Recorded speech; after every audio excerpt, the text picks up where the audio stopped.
নাগপুর অরেঞ্জের গাছে কিন্তু ফুল চলে এসছে।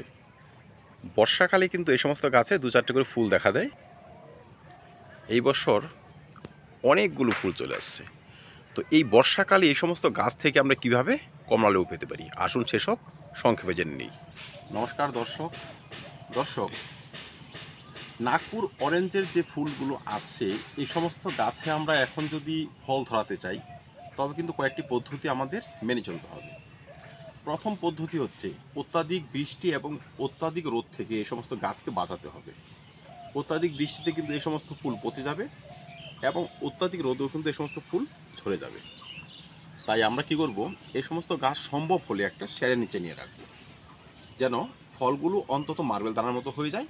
তারপর কিন্তু রোদে যদিও নিয়ে আসি তেমন কোনো সমস্যা হবে না। দ্বিতীয় নম্বর হবে গাছের ছত্রাকনাশকের ব্যবহার। বর্ষাকালে কিন্তু গাছের ছত্রাকের আক্রমণ হয় সব থেকে বেশি। তাই এখন কিন্তু আমাদের ফুল দেখার সঙ্গে সঙ্গে ছত্রাকনাশক ব্যবহার করতে হবে।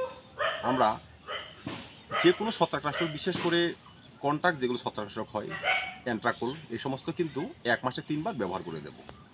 ফুল পচা এবং ছত্রাকজনিত কারণে যে ফুল ড্রপ হয়ে যাওয়ার সমস্যাগুলো থাকবে না।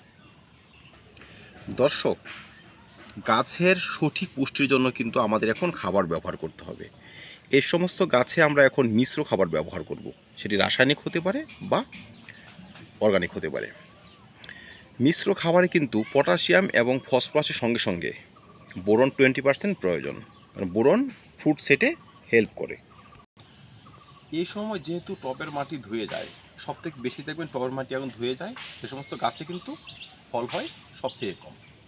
তাই আমরা ভালো মানের মাইক্রোনিউট্রিয়েন্ট বা অনুখাদ্য গাছে স্প্রে করব। 1 মাসে 3 বার যদি আমরা অনুখাদ্য স্প্রে করে দিই তবে কিন্তু এই সমস্ত ফুল থেকে ফল সেট হওয়ার প্রবণতা বেড়ে যাবে, আর খুব ইজিলি কিন্তু ফলগুলো বাড়তে আরম্ভ করবে। তো দর্শক, বর্ষাকালে যে সমস্ত লেবু গাছে ফুল চলে এসেছে সে সমস্ত লেবু গাছ থেকে প্রচুর পরিমাণে ফলনের জন্য এই কয়েকটি টিপস যদি আমরা মেনে চলি তবে কিন্তু কোনো ধরনের টেনশন আর হবে না, গাছ ভরে থাকবে ফলে। তো ধন্যবাদ, দেখা হবে নতুন ভিডিওতে নতুন টপিক নিয়ে। ভিডিওটি ভালো লাগলে লাইক এবং শেয়ার করবেন, চ্যানেলটি সাবস্ক্রাইব করে পাশে থাকবেন। ভিডিও দেখার জন্য ধন্যবাদ।